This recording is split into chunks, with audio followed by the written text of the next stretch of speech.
कहिए, प्रभु का वचन कुछ और कहता है। एवरीथिंग इज स्पिरिचुअल, हर एक चीज आत्मिक है। जब बाइबल कहती है सांपों को उठा लेंगे, इसका मतलब ये नहीं है कि सांप आएगा आप उसको उठाओगे। वो समझाना चाह रहा था कि आप उसके कामों को रोंदोगे शैतान के। हाँ, कई सारे जो लोग होते हैं ना, वो वचन का बहुत टेढ़ा मेढ़ा अर्थ निकालते हैं। एक आदमी ने वचन पढ़ा, प्रभु के वचन में लिखा था अगर तुम जहर भी पी लोगे तो कुछ नहीं होगा।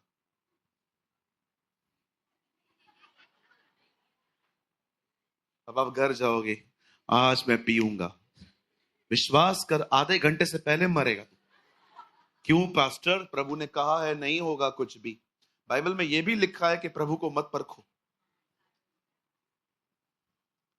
उन दिनों में गन और तलवार थोड़ा कम चलती थी। प्रभु के समय में लोगों को जहर मिला के पिला के खत्म किया जाता था।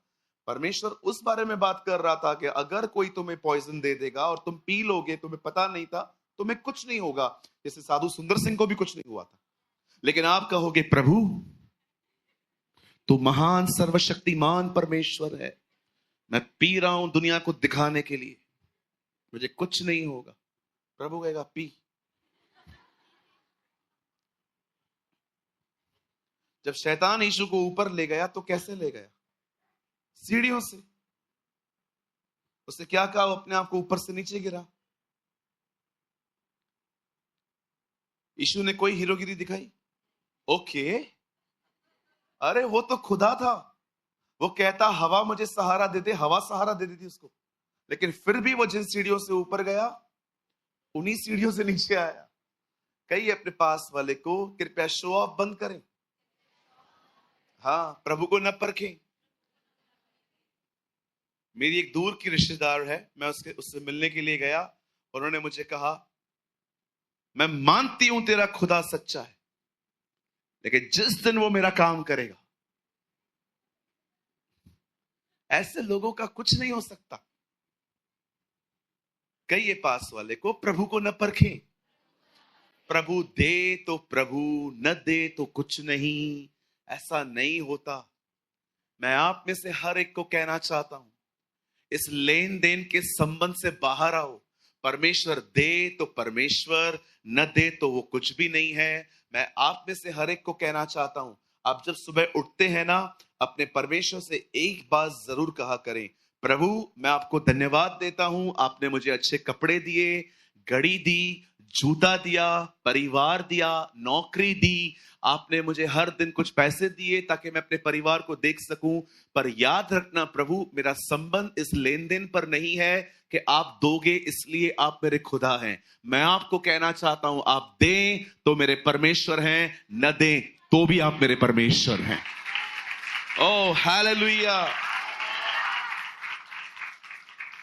परमेश्वर देगा मतलब तो परमेश्वर है।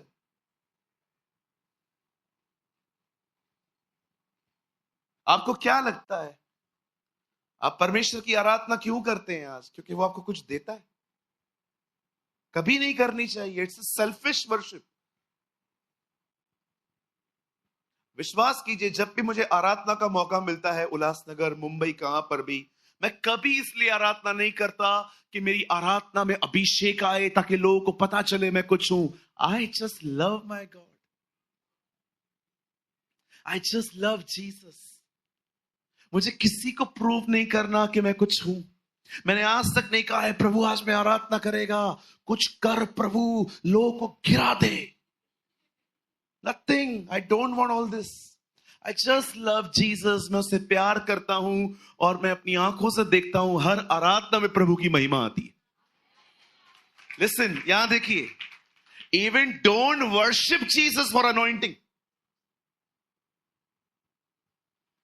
Don't worship Jesus for anointing. उससे उसकी आराधना इसलिए करो क्योंकि आप उससे प्यार करते हो। उसकी आराधना इसलिए करो क्योंकि वो आपसे प्यार करता है। ओ मैं आपको कहना चाहता हूं, यीशु के बीच और आपके बीच में अभिषेक को भी ना आने दो। Just love Jesus. Just love him. Oh hallelujah. मैं परमेश्वर की आराधना कभी इसलिए नहीं करूंगा ताकि मेरी आराधना के अंदर अभिषेक आए और लोग समझे मैं कुछ हूं। No no no no no. मैं आराधना आपके लिए नहीं करता, मैं आराधना सिर्फ इसलिए करूंगा क्योंकि उसने मुझसे प्यार किया है, क्योंकि उसने मुझे पाने के लिए अपनी जिंदगी दी है। वो मेरे लिए श्रापित बना, उसने मेरे लिए अपना लहू बहाया। मैं आपको कहना चाहता हूं, don't worship Jesus for anything, just worship him, love him. Hallelujah. कितने लोग मेरी बात समझ पा रहे हैं? अंदर नहीं जा रहा होगा ना? नहीं नहीं, ऐसा कैसा, ऐसा होता है क्या? कोई बात नहीं, कुछ चीजें समझने में टाइम लगता है। एक दिन मैं महाराष्ट्र के एक प्लेस पे था। बैंगलोर से एक प्रभु के दास आए थे। मेरे साथ एक भाई थे। हम दोनों को कहा गया कि आप लोग है ना, मीटिंग की स्टार्टिंग आप लोग करोगे। 10 मिनट उन्होंने प्रार्थना की, 10 मिनट मैंने प्रार्थना किया। आप विश्वास कीजिए, इतनी चिल्ला चिल्ला के हमने प्रार्थना की, बाल के पुजारियों से अधिक हम चिल्लाए, कुछ नहीं हुआ। उसके बाद वो प्रभु का दास आया, जस्ट उसने कहा, God of Abraham, Isaac and Jacob. मेरे दोस्त और मैं रोने लग गए उसकी प्रेयर को सुन के। मैं सोच रहा था, प्रभु हमने 20 मिनट आपको पुकारा, ग्लोरी का जी भी नहीं आया। इस बंदे ने आपको एक लाइन कही। प्रभु ने मुझे एक बात कही, तुम लोग मुझे इसलिए पुकार रहे थे ताकि अभिषेक आए। वो मुझे इसलिए पुकार रहा था क्योंकि वो मुझसे प्रेम करता है। आई गॉट, मैंने that day I understood something, कि तुम्हारे और परमेश्वर के बीच में अभिषेक भी नहीं आना चाहिए। तुम्हारे और परमेश्वर के बीच में कोई नहीं आना चाहिए। याद रखिए, जो प्रभु और आपके बीच में आया वो इसहाक है। जो खुदा और आपके बीच में आया वो इसहाक है, और इसहाक तो मरेगा, इसहाक तो खुदा मांगेगा। कृपया इस लेन देन के संबंध को खत्म करें और उसकी आराधना इसलिए करें क्योंकि वो परमेश्वर है। उसकी आराधना इसलिए करें क्योंकि उसने आपके लिए अपनी जिंदगी दी। मेरी दुआ है आप में से बहुत सारे ज्ञानी उसके प्रेमी बने। मेरी दुआ है आप में से बहुत सारे लोग उसके साथ प्रेम वाले संबंध में आए। मेरी दुआ है आने वाले दिनों में वो अपने आप को आप पे प्रकट करे, वो आपसे मिलने आए, वो अपनी जिंदगी आपके सामने खोले और आप सच में जान पाए कि चीजें कितनी अलग है, देने वाला कितना अलग है, कितना महान है वो, कितना अनुग्रहकारी है, वो दयालु है। उसके जैसा खुदा कोई नहीं हो सकता। ओ, मेरी बाइबल कहती है, तुम्हारे बीच में कोई ऐसा परमेश्वर कहां जिस तरह से वो तुम्हारे बीच में रहता है। ओ, आई जस्ट प्रे कि अब उसका आपको उससे प्यार हो जाए। सच कहता हूं, मेरी दुआ है आप सबके लिए, आपको उससे प्यार हो जाए। मेरी दुआ है आपको उसकी आदत लग जाए। मेरी दुआ है आपकी उससे अटैचमेंट हो जाए। ओ, मेरी दुआ है आप हर दिन अपने घर से उसका स्पर्श पाके बाहर निकले। मेरी दुआ है हर दिन वो अपने तेल से आपके सर की मालिश करके आपको घर से बाहर निकाले, आपको ताजगी दे, आप उन पत्तों की तरह बने जो बारिश के बाद कितने ताजे दिखाई देते। Oh hallelujah. मेरी बाइबल कहती है यहोशापात डर गया। He was afraid। और जब वो डर गया उसने क्या किया? वो बैठा नहीं रहा, उसने प्रभु की खोज की। My Bible says he seek the Lord। यहां देखिए, खुदा के पाक कलाम में जितना खूबसूरत चैप्टर ये जो चैप्टर है ना, परमेश्वर को ढूंढने के विषय में, शायद ही आपको कोई और दूसरा चैप्टर मिलेगा जो इस तरह प्रभु को ढूंढना सिखाता हो। यहां देखिए, अगर आप में से कोई भी ऐसा है जो परमेश्वर को ढूंढना चाहता है, जो यीशु के इस शब्द का मतलब समझना चाहता है, ढूंढो तो तुम पाओगे। मैं आपको सच कहता हूं, दूसरा इतिहास 20 अध्याय, इस अध्याय से ज्यादा आपको कोई नहीं सिखा सकता कि परमेश्वर की खोज एक्चुअली कैसे की जाती है। मैं लाइन वाइज आपको बताता जा रहा हूं, बड़े ध्यान से सुनिए। मैं जानता हूं हो सकता है आप में से कुछ लोगों के लिए बातें बोरिंग हो, लेकिन मैं जानता हूं जो प्रेमी होते हैं ना, उनके लिए ये चीजें क्या होती है, जो लोग उससे प्यार करते हैं। यस पास्टर, टीचर्स, हम जानना चाहते हैं उसको ढूंढना क्या होता है। यहां देखिए, जब यहोशापात डर गया, वो सीधा खुदा के पास जाके अपने भय के बारे में बात नहीं करता। वो सबसे पहले परमेश्वर को प्रेस करता है, वो परमेश्वर की बड़ाई करता है। याद रखिए, अगर आप परमेश्वर को बहुत करीबी से जानना चाहते हैं ना, तो सबसे पहले परमेश्वर की प्रेस दिमाग से नहीं, हृदय से करना सीखो। यह हो सकता है कि मैंने आपको कहा उसे प्रेस करना चाहिए और आपने अपने आप को प्रोग्राम कर दिया, मैं आज के बाद ये करूंगा, और ये सब दिमाग से आ रहा है, रटी हुई बातें निकल रही हैं। पर मैं आपको कहना चाहता हूं, ऐसी आराधना, ऐसी बड़ाई कभी जीवन में कुछ नहीं लेके आ सकती, क्योंकि परमेश्वर का राज्य दिमाग से चलने वालों के लिए नहीं है। अगर आप परमेश्वर को ढूंढना चाहते हैं, सबसे पहले उसकी बड़ाई करना सीखें। और ये बड़ाई जो है, पता है कैसे आती है? मैं आपको बताऊं, इट्स वेरी इजी। अगर आप चाहते हो ना परमेश्वर की बड़ाई आपके हृदय से आए, तो सबसे पहले उसके उपकारों को याद करना सीखें।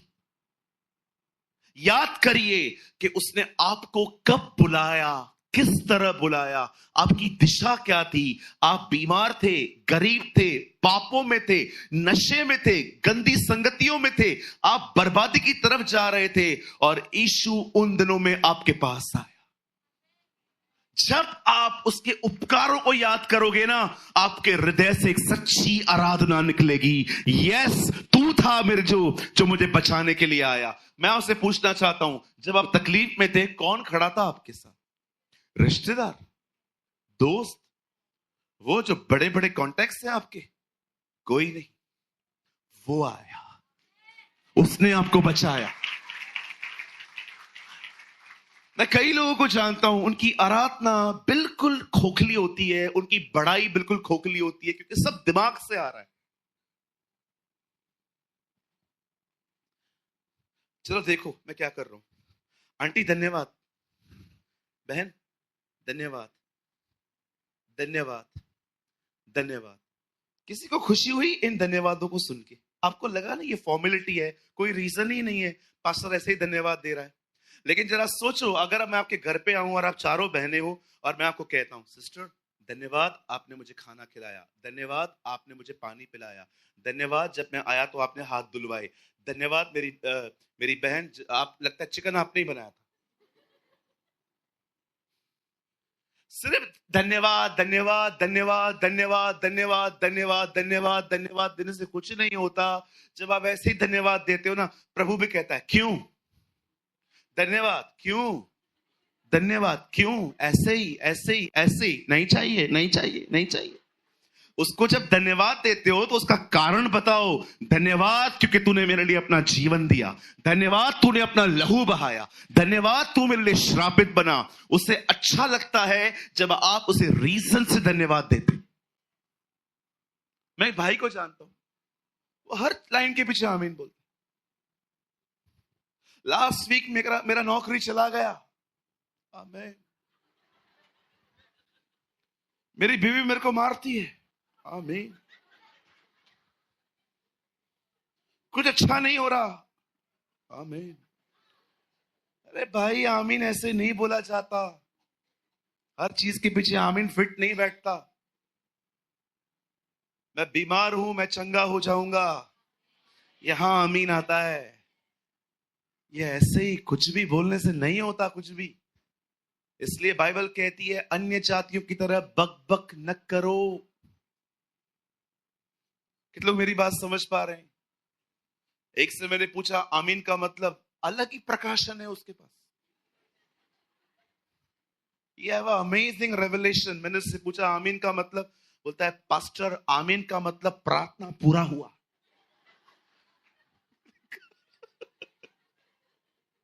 ऐसे प्रकाशन भारत में ही हो सकते हैं। एक स्टेट में मैं गया, प्रभु पास्टर आपको पता है प्रभु मुझसे बात करता है। मैंने बोला क्या बात करता है?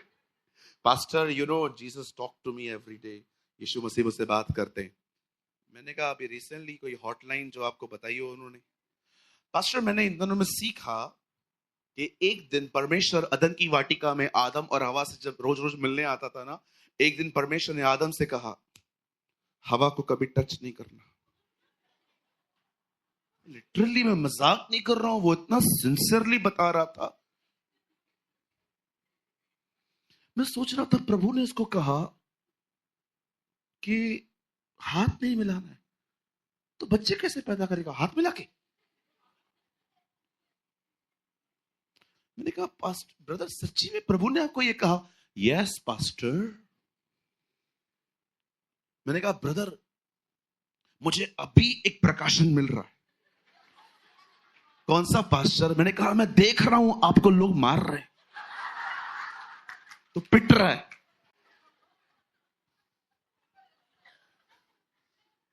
पौलुस कहता है उस ज्ञान को ज्ञान कहना मूर्खता है। बहुत सारी जगहों पे नॉनसेंस चलता रहता है, कुछ भी बिलीव, बस फेमस आदमी ने कहा है ना सच होगा, ऐसा नहीं होता। कितना भी कोई फेमस हो, उसको इसलिए मत सुनो क्योंकि वो फेमस है, उसके हजारों लोग हैं उसके कलीसिया में। देखो क्या वो बाइबल से बोलता है।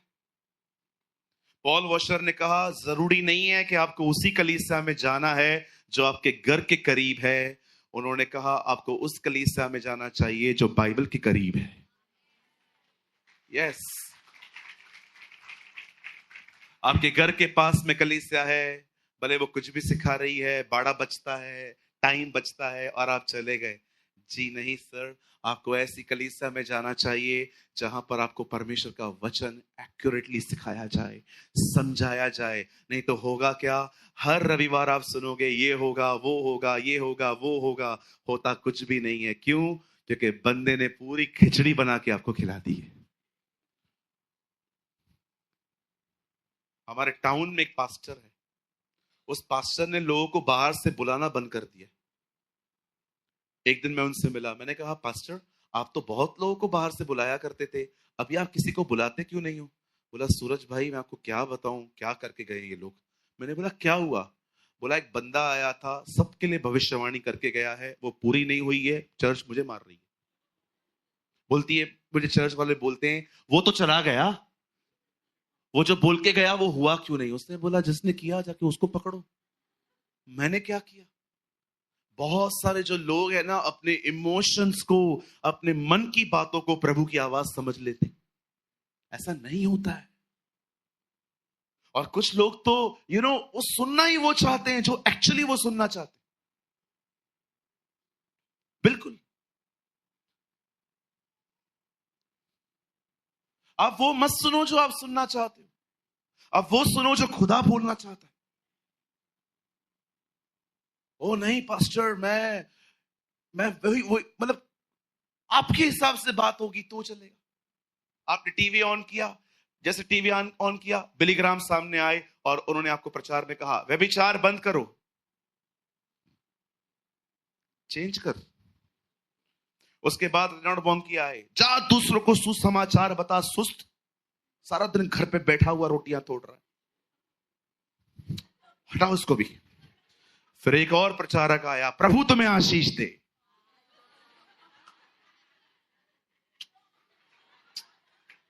इसका नंबर ढूंढो, मैं इसको 10वांश भेजेगा। यही चाहिए लोगों को। People only want sweet things, goody goody messages, sugar coated messages.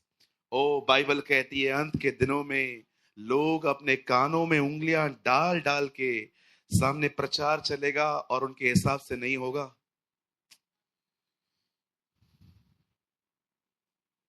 Yes, ये हो रहा है, ये बिल्कुल हो रहा है।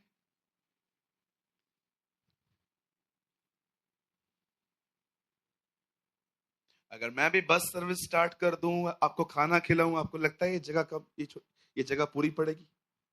आपको क्या लगता है लोग प्रभु से प्यार करते हैं? No sir, they love comfort, they love सुविधा। अभी मैं गाजियाबाद में अगर एक बस लगा दूं और कहूं जो भी जीसस लाइफ चर्च में आना चाहते हैं बैठ के आ जाओ, अरे कौन नहीं आएगा? मीटिंग के बाद मैंने सबके लिए बिरयानी बनाई है। ओ बस के ऊपर लोग बैठ के आएंगे, लेके चल, बस लेके चल। आपको क्या लगता है they love Jesus? No sir, they love comfort. चलो इसके लिए भी हम तैयार हैं। मैं तो कहता हूं चलो कोई इस तरह भी शुरू कर रहा है ना और उधार पा रहा है, लेकिन आप बहुत जगहों पे देखो भीड़ भीड़ ही है, भेड़ बन ही नहीं पाई। मैं तो कहता हूं अगर कोई प्रभु में अपने काम करवाने के लिए आ रहा है ना, तो ये भी बुरी शुरुआत नहीं है। चलो बचे, उधार पाएं, हम भी ऐसे ही आए थे, लेकिन क्या फायदा मुझे बताइए? भीड़ भीड़ ही है, वो कभी भेड़ ही नहीं बन पाई। क्या यीशु भीड़ के लिए आएगा? नहीं, यीशु भेड़ों के लिए आएगा। आप देखिए उससे अंत में भेड़ों से बात की है, तब भेड़ और बकरी अलग किए गए। भेड़ों से कहा गया तुम, मैं भूखा था। आप देखो लास्ट डेज में उसने भेड़ों से बात की है, बकरियों से नहीं। हालेलुया, बोलो यीशु मसीह की। कितने लोग मेरी बात समझ पा रहे हैं? यहोशापात ने सबसे पहले प्रभु को कैसे ढूंढा? कई हृदय से आराधना आई, कई दिल से प्रेस किया गया। अब उसने सबसे पहले परमेश्वर को प्रेस किया। अब दूसरा स्टेप, जो लोग प्रभु को ढूंढना चाहते हैं बड़े ध्यान से सुने, उसके बाद उसने प्रार्थना की और उसने परमेश्वर से बहुत और बहुत पॉइंट टू पॉइंट बात की। उसने परमेश्वर से कहा, देख उन लोगों को, वे लोग हम पर चढ़ाई करने के लिए आ रहे हैं, उनसे लड़ने के लिए न हमारे पास ताकत है न हमारे पास बुद्धि है, परंतु हमारी आंखें तेरी ओर लगी रहेंगी और हम जानते हैं तू ही हमें बचाएगा। और बाइबल कहती है यहोशापात ने आमीन तक नहीं कहा था कि वहां पर एक लड़का आया और उसके ऊपर पवित्र आत्मा उतरा, उसका नाम यहीशिल था, और उसने खड़े होकर कहा, हे राजा यहोशापात, हे यरूशलेम के लोगों, हे यहूदा के निवासियों, सुनो, यहोवा यूं कहता है कि कल जो भीड़ तुम्हें मारने के लिए आ रही है उनसे मत डरो, उनका सामना करने को जाओ, क्योंकि युद्ध तुम्हारा नहीं परमेश्वर का है, वो तुम्हारे लिए युद्ध को लड़ेगा।